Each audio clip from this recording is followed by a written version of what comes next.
혹시나 좀 추천하는 운동도 있을까요? 운동이 제일 좋죠.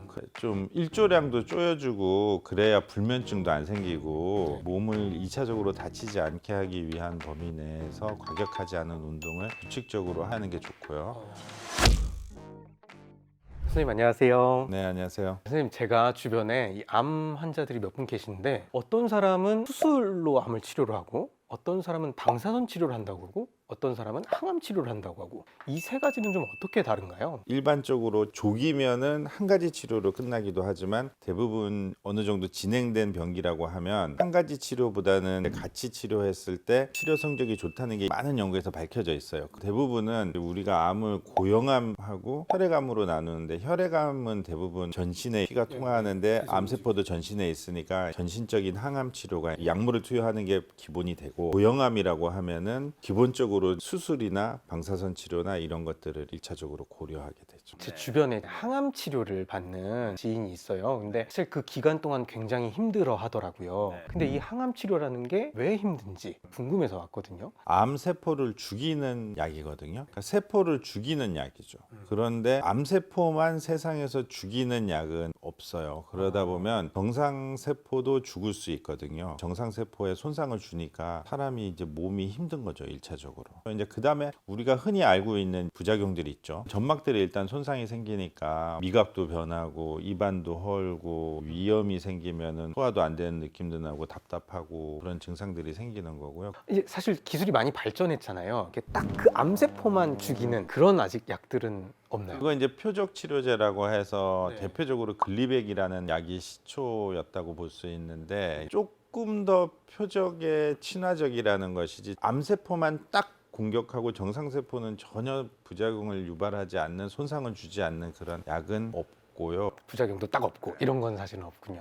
저희가 이런 시청자 질문이 하나 있었는데요. 저는 항암 치료를 받았던 30대 여자입니다. 항암 치료를 받았던 것이 임신을 하는데 문제가 있을까 봐 걱정입니다. 혹시 어떤 영향이 있을까요? 이렇게 좀 걱정스럽게 물어보셨네요. 환자들이 그런 질문을 하는 거는 두 가지 질문이 있는 거예요. 첫 번째는 내가 항암 치료를 받았기 때문에 정상적인 생리 주기를 가지면서 배란이 정상적으로 될 수 있느냐, 또 하나는 내가 이런 항암 치료를 받았기 때문에 뭔가 나의 생식 기관에 문제가 생겨 가지고 나중에 이세한테 어떤 문제가 생기지 않을까 하는 그런 두 가지 질문으로 이제 나눠서 이해를 해야 되는데, 1차적으로 방사선 치료도 이제 골반 쪽에 하거나 아니면 항암 주사를 맞으면 생리 주기가 불순해지고 아니면 끊기고 그러면서 생리를 못하게 되기는 해요. 난자를 동결하기도 하고 남자들은 이제 정자를 동결하기도 하는데 사실은 직접적으로 그쪽을 치료한 게 아니고서는 큰 문제는 없습니다. 환자가 이제 오잖아요. 그러면 이제 저희가 이제 얘기를 해줘요. 한 2년 후에 아기를 낳아라. 그러면 이제 환자들은 어떻게 얘기를 하냐면, 2년이 지나면 내 몸이 큰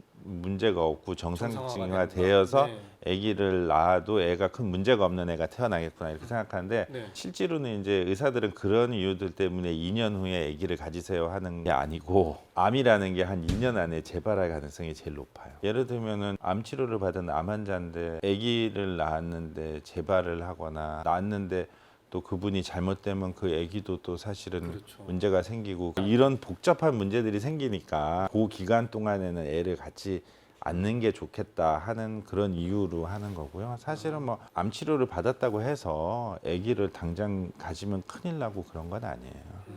어쨌든 사람이 몸이 아프면 우울해지기도 하고 기분도 굉장히 다운이 될 것 같거든요. 항암 치료를 받는 동안 뭐 우울증이 온다거나 이런 경우들도 있나요? 많죠. 일단 암 자체 걸리면 우울증이 오고, 치료 받으면서 더 늘어나고 그러는 거죠. 그 다음에 또 치료 결과가 좀 만족스럽지 못하면 더 많은 실망을 하고 우울증이 오고, 그래서 환자들이 이제 우울증이 왔는지 모르는 경우도 많아요. 뭐 예를 들면 배우자나 가족들한테 짜증을 많이 낸다든지, 의욕이 기본적으로 안 생겨서 규칙적인 운동이나 치료에 임하는 자세도 굉장히 소극적이 될 수도 있고, 여러 가지 문제를 유발할 수 있죠. 항암 치료를 하는 동안 건강 관리도 굉장히 중요할 것 같거든요. 사람들이 보통 이제 음식 같은 거 어떻게 먹어야 할지 궁금해 하거든요. 항암 치료하는 동안 음식은 어떻게 하는 게 좋을까요? 일반적으로는 칼로리 소모가 좀 올라가요. 항암 치료를 하면. 예를 들면은 뭐 항암 치료 받으면은 세포가 손상 받으면은 그 세포를 복구시켜야 되잖아요. 사람이 그러다 보면 에너지원이 더 필요해요. 그러니까 영양분 섭취를 충분히 해줘야 돼요. 밸런스드 다이어트이 제일 중요합니다. 탄수화물, 단백질, 지방, 특히 오메가3 필수 지방 섭취 섭취도 충분히 해줘야 세포막도 튼튼하고 좋은 것들이 재생이 되고요. 세포가 증식하려고 그러면은 DNA도 복제해야 되고 하다 보니까 엽산 뭐 이런 것도 필요하니까 다양한 야채나 이런 것도 섭취해줘야 되고 또 탄수화물도 충분히 섭취를 해줘야지 되는 거라서 사실은 암 환자라고 해서 특별한 그런 먹으면 안 되는 것들은 없고요. 너무 오메가6 비율이 높은 네. 음식은 사실은 좀 피하는 게 좋고요. 지방을 굳히는 거 있잖아요. 네. 트랜스 지방이라고 하는 네, 거. 네, 네. 이제 그런 건 피하는 게 좋죠. 지방 자체가 안 좋은 게 아니고.